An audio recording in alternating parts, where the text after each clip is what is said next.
ఇది చట్టం ప్రకారం ఎట్లుందో ఏమో అంత లోతుగా తెలియట్లేదు. సరే, ఈ పద్ధతి మాత్రం ఈ రోజుల్లో ఆన్లైన్ పద్ధతి వచ్చినాయి. పూర్వం ఆన్లైన్ పద్ధతులు లేవు కాబట్టి ఈ ఆన్లైన్ పద్ధతి ప్రకారం మనం డబ్బులు ఇచ్చామని గ్యారంటీగా మనం నిరూపించుకోవాలంటే తప్పకుండా మనం చెక్ ద్వారా ఇవ్వాలి, లేకపోతే డ్రాప్ ద్వారా ఇవ్వాలి, లేకపోతే ఫోన్పే ద్వారా కానీ గూగుల్ పే ద్వారా కానీ డబ్బులు కడితే మంచిది, నగదుగా కట్టకపోవడం మంచిది.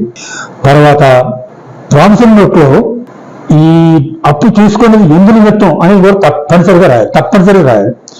అందులో వ్యవసాయ ఖర్చుల నిమిత్తం, కుటుంబ ఖర్చుల నిమిత్తం, నా వ్యక్తిగత ఖర్చుల నిమిత్తం అని చెప్పి విడిగా రాయాలన్నమాట.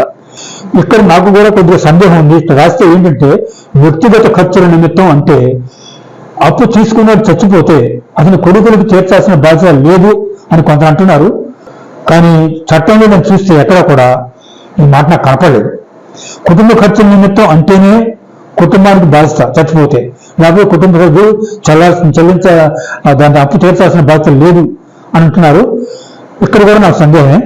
తర్వాత వ్యవసాయ ఖర్చుల నిమిత్తం, కుటుంబ ఖర్చుల నిమిత్తం అని రాసినా కూడా ఈ వీటిల్లో ఉన్న లోతులు మరీ అంత సరిగ్గా నాకు అర్థం కావు. ఇది కూడా మీరు ఎవరైనా అడ్వకేట్స్ ఉంటే వీటిని స్పష్టం చేయొచ్చు. కానీ ఒకటి మాత్రం ఖాయం, ఎందుకు తీసుకున్నావు అనేది మాత్రం తప్పనిసరిగా రాయాలి. ఆ మాట రాయకపోతే మాత్రం నోటికి విలువ ఉండదు. కుటుంబ ఖర్చుల నిమిత్తం కానీ, వ్యక్తిగత ఖర్చుల నిమిత్తం కానీ, లేకపోతే ట్రాక్టర్ కొనుక్కోవడానికనో కారు కొనుక్కోవడానికో ఏదో ఒక కారణం చూపించాలి. దాంట్లో చూపించకుండా నోటు రాయకూడదు. డబ్బు ఇచ్చేవాళ్ళు ప్రభుత్వ ఉద్యోగులు కావచ్చు అంటారా?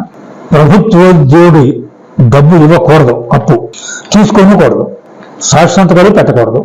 కానీ కొంతమంది చేస్తున్నారు, అది నమ్మకమే చేయడం తప్ప చట్ట ప్రకారం అయితే మాత్రం గవర్నమెంట్ ఉద్యోగి అప్పు తీసుకోకూడదు, అప్పు ఇవ్వకూడదు, సాక్షాంతకాలు పెట్టకూడదు. అది మాత్రం అంటే గవర్నమెంట్ ఉద్యోగి అవసరాలు ఉండవా లేకపోతే ఏంటండి?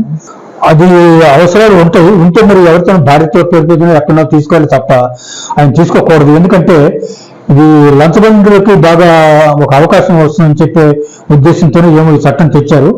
చట్టం మాత్రం ఇలా ఉంది. ఎందుకు ఈ చట్టం తెచ్చారు ఏంటనేది మాత్రం పూర్తిగా నాకైతే తెలియదు. కానీ ఆ గవర్నమెంట్ ఉద్యోగులు మాత్రం అటువంటి చేతులు కూడా తీసుకుంటున్నారు కానీ తీసుకోకూడదు చట్టం ప్రకారం అయితే మాత్రం. కోర్టు అయితే మాత్రం చల్లదు. ప్రామిసరీ నోట్ కూడా గవర్నమెంట్ ఉద్యోగి రాయకూడదు, సొంతంగా రాయకూడదు. తర్వాత అప్పు ఇవ్వకూడదు కూడా. అప్పు తీసుకోకూడదు, అప్పు ఇవ్వకూడదు, రెండు కూడా చేయకూడదు.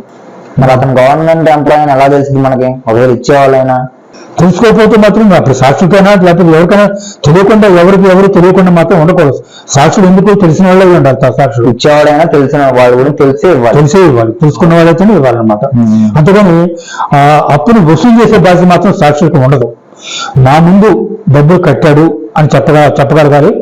తర్వాత ఈ మనిషి నాకు తెలుసు, గవర్నమెంట్ ఉద్యోగం కాదు అని చెప్పగలిగి ఉండాలి. అట్లా ఉంటేనే అప్పుడు నోటీస్ చెల్లుతుంది, లేకపోతే చెల్లదన్నమాట.